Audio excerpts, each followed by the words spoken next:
నమస్తే, welcome to hit TV. ఈ రోజు మనతో పాటు ప్రముఖ ఐకానిక్ ఆస్ట్రాలజర్ గట్టుపల్లి సురేష్ బాబు గారు మనతో ఉన్నారు. వారితో మాట్లాడి మరిన్ని విషయాలు తెలుసుకునే ప్రయత్నం చేద్దాం. నమస్తే గురువు గారు. జై శ్రీమన్నారాయణ. గురువు గారు, డిసెంబర్ నెల చివరి నెల ఇయర్ అయిపోబోతుంది. మొత్తానికి ఇయర్ ఎండింగ్ అయిపోతుంది కాబట్టి ఎలా ఉండబోతుంది అంటారు? ఇప్పటికైనా వీళ్ళకి మారే ఛాన్సెస్ లైఫ్ ఏమైనా ఉందంటారా, లేదంటారా? అసలు గ్రహ స్థితిగతులు ఎలా ఉన్నాయంటారు? ఇప్పుడు మనకి ముందుగా మన ప్రేక్షకులందరికీ కూడా నూతన సంవత్సర శుభాకాంక్షలు. హ్యాపీ న్యూ ఇయర్ అడ్వాన్స్గా. ఎందుకంటే రానున్నటువంటి జనవరి మాసం కన్నా కూడా పోయేటటువంటి 31 డిసెంబర్లోనే ఎక్కువ ఎంజాయ్ చేస్తూ ఉంటారు అందరూ. అందుకనే జనవరి 1 ముందుగా అందరికీ మన ప్రేక్షకులందరికీ కూడా హ్యాపీ న్యూ ఇయర్ అడ్వాన్స్గా. ఇకపోతే మన ప్రేక్షకుల దేవుళ్ళకి అందరికీ కూడా జై శ్రీమన్నారాయణ. ఇక ద్వాదశ రాశుల్లోకి వచ్చే ముందుగా అసలు ఈ గ్రహస్థితి, ఈ డిసెంబర్ మాసంలో మారేటువంటి గ్రహాలు కానివ్వండి, డిసెంబర్ మాసంలో జరిగేటువంటి ప్రక్రియలు కానివ్వండి, ఏమైనా ఉన్నాయో ముందుగా చూసుకున్నట్టయితే కనుక ఈ ద్వాదశ రాశుల వారి అందరికీ కూడా మిశ్రమ ఫలితాలు అయితే ఉండబోతున్నాయి. ముందుగా ముఖ్యంగా అయితే మనము మోఢ్యంలో ఉన్నాము.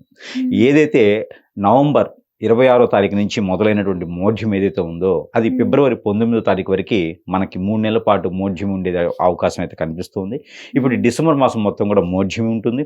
అలానే సంక్రాంతి నెల పట్టేటువంటి తరుణం కూడా డిసెంబర్ 14వ తారీఖు నుంచి మొదలవుతుంది. అలానే క్రిస్మస్ కూడా డిసెంబర్ 20వ తారీఖున కొనసాగుతూ ఉంది. అలానే మనకి ముక్కోటి ఏకాదశి, ఇవన్నీ కూడా పర్వదినాలన్నీ కూడా మనకి డిసెంబర్ మాసంలోనే రానున్నట్టున్నాయి. అందులోనూ ముఖ్యంగా డిసెంబర్ మాసం అనగానే ప్రతి సంవత్సరం కూడా లాస్ట్ మాసంగా మనం పరిగణలో తీసుకుంటాం ఇంగ్లీష్ నెలల ప్రకారంగా. అలానే ఈ డిసెంబర్ మాసం అనగానే అందరికీ గుర్తొచ్చేది ఏంటి అంటే కనుక 31st. ఈ 31st కోసం 30 డేస్ వెయిట్ చేస్తూ ఉంటారు మన ప్రేక్షకులే కాదు, అందరూ కూడా 31st ఎప్పుడు వస్తుందా అని 30 డేస్ ముందు నుంచే ఎదురు చూస్తున్నటువంటి అందరికీ కూడా నూతన సంవత్సర శుభాకాంక్షలు. ఇకపోతే దేవుడు ఏదైతే 31st ఉందో, 1వ తారీఖు ఉందో, లేకపోతే పర్వదినాలు ఉన్నాయో వీటిలోనే దేవుడు కనిపిస్తూ ఉన్నాడు. అలా కాదు, దేవుడు ప్రతిరోజు ఉంటాడు ఆలయాల్లోనే. మనం వెళ్ళేటప్పుడు వచ్చేటప్పుడు లేకపోతే మన సమయాలు కుదిరినప్పుడు ప్రతిరోజు ఆలయానికి వెళ్తాం, చాలా మంచిది. దేవుని యొక్క ధ్యానం కావచ్చు, దేవుని యొక్క లీలలు కావచ్చు, దేవుని యొక్క నైవేద్య ప్రసాద అర్చన, అభిషేక, హోమ, యజ్ఞ, యాగ, ఏదైనా జపాలు ఉన్నాయో, దానాలు ఉన్నాయో, ఇవన్నీ కూడా మనకి మంచి జరగడం కోసం చేసేటువంటి ప్రక్రియలు కాబట్టి ఇందులో ఏదైనా నిర్వర్తించవచ్చు. ఎదుటి వ్యక్తిని ఇబ్బంది పెట్టకూడదు.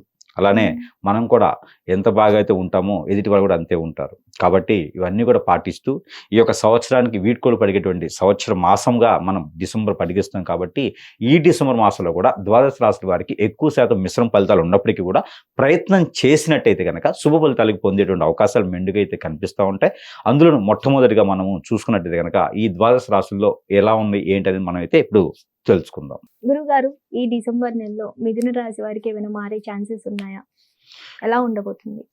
ద్వాదశ రాశుల్లో ఒకటి మిథున రాశి. మన ప్రేక్షకులందరూ కూడా మిథున రాశి వారు ఎవరైతే ఉన్నారో వీరందరూ కూడా ముందు వారు పరిహారం చేసుకోవాలి. ముఖ్యంగా వీరు దానం చేయాలి. ఏదైతే దానం చేస్తారో గ్రహాలు వీరి మీద చోదిస్తూ ఉన్నాయి అనమాట. గ్రహాలు వీరికి తెలియకుండానే వీరిని బాధిస్తూ ఉంటాయి. ఎందుకంటే వీరికి తెలియనటువంటి శత్రువులు చాలా మంది ఉంటారు. అది వీరికి తెలిసి ముందుగా కనిపించరు అనమాట. ముందుగా నవ్వుతూ వెనక గొయ్యలు తీసేవాళ్ళు చాలా మంది ఉంటారు వీరికి. ఎందుకంటే అందులోనూ మిథున రాశి కాబట్టి. మిథున రాశి ఏంటంటే చూడటానికి చాకచక్యంగాను చాలా తెలివితేటలతో కనిపిస్తూ ఉంటారు అన్నమాట. అంటే వారి వెనక ఆలోచన చాలా ఉంటుంది, కానీ ఎక్స్ప్రెస్ చేసేటువంటి ఆలోచన వీరికి ఉండదు. పెద్దగా వీరు అందరిలాగా కోపం వచ్చినా, ఆనందం వచ్చినా, లేదా ఏది వచ్చినా సరే ముందు ఎక్స్ప్రెస్ చేసేటువంటి గుణం వీరికి ఉండదు, తక్కువగా ఉంటుంది. ఎంతసేపు వారిలో వాళ్ళే మదన పడుతూ ఉంటారు. అలానే వీరికి ఆకట్టుకునేటువంటి తత్వం ఎక్కువగా ఉంటుంది. కానీ వీరికి లవ్ అనేది పెద్దగా సక్సెస్ అవ్వదు. లవ్ అనేది సక్సెస్ అయింది అంటే కనుక జీవితకాలం అది ఏదో రకంగా ఇబ్బంది పడుతూ ఉంటుంది. అలాంటి మిథున రాశి వారికి అయితే కనుక ఈ డిసెంబర్ మాసంలో కొంతమేర కలిసి వచ్చింది అని చెప్పొచ్చు.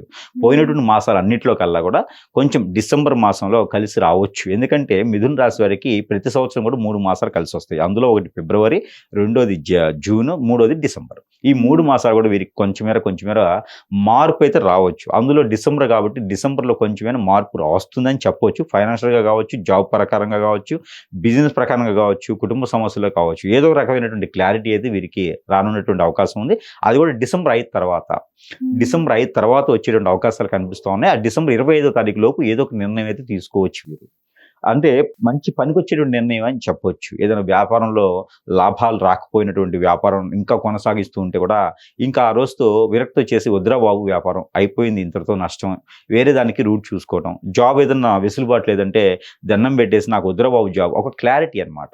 ఈ డిసెంబర్లో వీరికి ఒక క్లారిటీ వస్తుంది. ఆ తర్వాత కష్టపడ్డప్పటికీ మళ్ళీ నిలదొక్కునేటువంటి తత్వం కూడా వేరుపడుతుంది వీరికిను.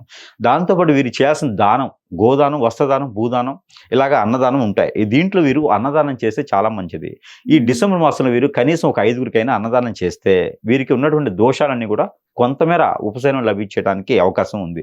డిసెంబర్ అయిన తర్వాత స్వస్థానంలోకి వచ్చేటువంటి గురువు కావచ్చు, అలానే వీరికి ఉన్నటువంటి శని దోషం ఏదైతే మీనరాశిలో ఉన్నటువంటి శని భగవాన్ యొక్క అశుభ దృష్టి కావచ్చు, ఇక సింహరాశిలో ఉన్నటువంటి కేతు దశ కావచ్చు, వీరి మీద అశుభ దృష్టితో ఉన్నారు. దాంతోపాటు డిసెంబర్ 7వ తారీఖు మారేటువంటి బుధుడు కావచ్చు, శుక్రుడు కావచ్చు, వీరి వలన కొంచెం ఉపశమనం వీరికి అధిక లాభ్యపడుతుంది. కాబట్టి దానివలన 5వ తారీఖు తర్వాత వీరికి మంచిగా ఉంటుందని చెప్పొచ్చు. అలానే ఏ రంగంలో ఉన్నటువంటి వారికి ఎక్కువగా వీరు ఫ్యాషన్ డిజైనర్ గాను లేకపోతే మీడియా రంగంలో ఎక్కువగా కనిపిస్తూ ఉంటారు వీరు. అందులో పొలిటికల్గా కూడా కొంతమంది కనిపిస్తూ ఉంటారు. పొలిటీషియన్స్కి అయితే కనుక డిసెంబర్ మాసంలో కలిసి రాకపోవచ్చు. అలానే సెలబ్రిటీలు ఎవరైతే ఉన్నారో వారికి అవకాశం కూడా ఎక్కువగా వచ్చేటువంటి ఉంది. కాబట్టి చిన్న అవకాశం పెద్ద అవకాశం లేకుండా వీరు అన్ని కూడా అవకాశాలు అందిపుచ్చుకుంటే కనుక డిసెంబర్ మాసంలో వీరంత అదృష్టవంతులు ఇంకొకరు ఉండరు అని చెప్పొచ్చు. వీరింట్లో వాళ్ళందరూ కూడా వీరి వైపు చూడటం కానీ వీరిని ఎక్కువ ఆశించడం కానీ జరుగుతూ ఉంటుంది. దానిలో ఎవరికి మాట ఇవ్వకుండా ఉండాలి. ఎందుకంటే ఈ యొక్క రాశి వారు మాట ఇచ్చారంటే మాట మీద నిలబడాలనే ఒక తత్వంతో ఉంటారు. కాబట్టి మాట ఇవ్వకుండా ఉండడం మంచిది. ఆలోచించి ఆచి చూచి మాట ఇవ్వడం గొప్ప విషయం. దాంతోపాటు కొన్ని పరిహారాలు చేసుకుంటే కూడా దానాలతో పాటు కొన్ని పరిహారాలు చేసుకున్నట్టయితే కనుక అన్ని రకాల ఇబ్బందులే తొలగిపోతాయి. ఏదైనా అమ్మవారి ఆలయంలో కనుక కుంకుమర్చన చేసుకోవాలి. మంగళవారం, శుక్రవారం లేదా ఆదివారం రోజున ఏదో ఒక్క వారంలో ఒక రోజున కుంకుమర్చన చేయించుకుని ఆ కుంకుమను ప్రతిరోజు కూడా నుదురును ధరించుకోవాలి. అప్పుడు వీరికి ఆరోగ్యపరంగా, నరదిష్టి, నరప్రవాహం, ఆర్థిక పరంగా, జాబు పరంగా కొంతమేర వెసులుబాటు అయితే కనిపిస్తూ ఉంది. ఇంకా ఎక్కడైనా ప్రాసిద్ధి చెందినటువంటి ఆలయాల్లో కనుక అమ్మవారికి శారీ, బ్లౌజు, 2 రకాల ఫ్రూట్స్, ఒక ₹116 డబ్బులు కూడా అక్కడ పెట్టినట్టయితే కనుక ఇంకా ఇబ్బంది లేకుండా ఉంటుంది. దాంతోపాటు 5 ఖర్జూర పళ్ళు, 2 మనకి పసుపు కొమ్ములు అని ఉంటాయి. 2 పసుపు కొమ్ములు, 2 పోకలు, 2 తమలపాకులు, 2 రకాల ఫ్రూట్స్, ఇవన్నీ కూడా అమ్మవారికి సమర్పించినట్టయితే కనుక ఆ అమ్మవారి యొక్క శక్తియుక్తులతో వీరిని యొక్క కాపాడి కరుణించేటువంటి దానికి ఆవిడ యొక్క కృపా కటాక్షాలకి పాత్ర అవ్వాల్సిందిగా ఈ యొక్క రాశి వాళ్ళైతే బాగుంటుంది. ఏ రంగంలో ఉన్న వారికైనా ఇబ్బంది లేకుండా వీరికి ప్రయాణాలు చేసేటప్పుడు ఆచి చూసి ప్రయాణం చేయాలి. ఆరోగ్య ప్రకారంగా అయితే ఈ మాసం బాగానే ఉంటుందని చెప్పొచ్చు. ఇక వీరికి ఏదైనా సమస్య వచ్చిందంటే అది ఖచ్చితంగా నరదిష్టి వల్లనే వచ్చింది అని అనుకోవచ్చు. దాని తగ్గట్టు పరిహారం ఏంటంటే ప్రతిరోజు కూడా వీరు ఏదో ఒక దిష్టి తీసుకుని పడివేయాలి. ఏదైనా బంగారం, గోల్డ్ కనుక ఇట్లా దిష్టి తీసుకుంటే కనుక గురువు గారు ఎవరైనా సమీప దూరంలో ఉంటే వారికి దానం ఇచ్చేసేయాలి. ఇక చిన్న దిష్టి అయితే మాత్రము ఎవరికి వారే తీసేసుకొని నీటిలో కానీ పొదలు కానీ చెట్లలో కానీ వేసేసేయాలి. ఇలా చేసుకున్నట్టయితే కనుక ఈ యొక్క మిథున రాశి వారికి కూడా అదృష్టం అనేది కలిసి వస్తుంది.